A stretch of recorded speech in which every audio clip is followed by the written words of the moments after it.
Prehistory. The prehistory period is closely linked to anthropology because it is concerned with studying the traces left by ancient man that help in understanding his way of life. The tools of ancient man are an important source for studying his period, which did not arrive in written form until a long time had passed.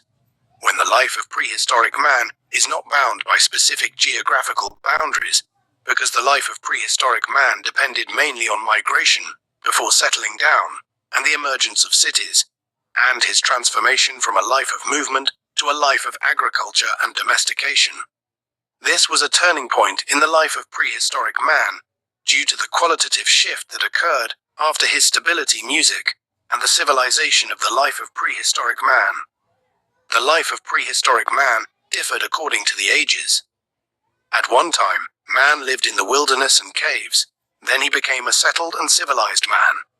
These are decisive events in the life of prehistoric man. Atmospheric factors had an effect on the stability of man. The Near East region was characterized by a moderate climate that helped on stability, and this had an impact on the formation of prehistoric human life. Also, the water factor was a source of security for ancient man who created his environment in the Near East region. Mesopotamia, which is currently Iraq, was distinguished by the presence of the Tigris and Euphrates rivers.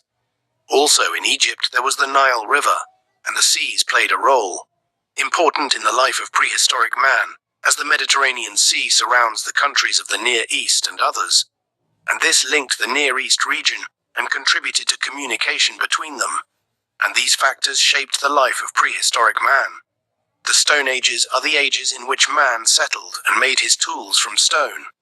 The importance of these ages lies in the fact that they, the cornerstone of human life before and after history, because ancient man shaped the features of his civilization despite it being the beginning. This is the case of civilizations, countries, and the Stone Ages.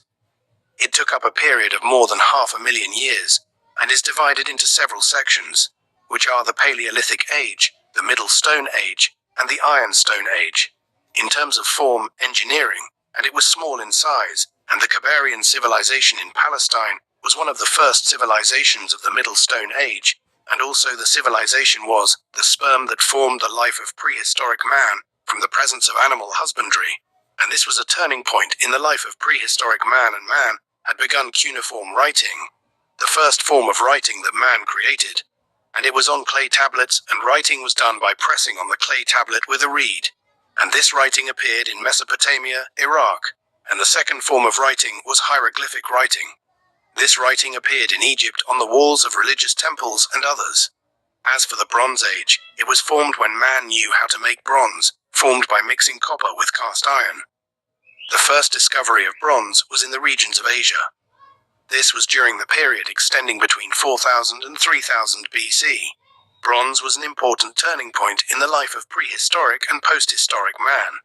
After man began to manufacture his tools from stone, this indicates man's quest for development, and many bronze tools have been discovered that indicate this. The period and the discoveries were represented by bronze vessels used by man in the Iron Age. The Iron Age began between 1500 and 000 BC. This era appeared after ancient man gradually made his tools from stone to bronze. The era of the discovery of iron and its use in human tools came. Ancient man made his weapons from iron and developed his ancient tools that he made from stone and bronze. So the element of iron became an element advanced for him, and discoveries have appeared indicating the Iron Age in the ancient Egyptian civilization, in the tombs of the ruling family, and in Mesopotamia in the kingdom of Hammurabi.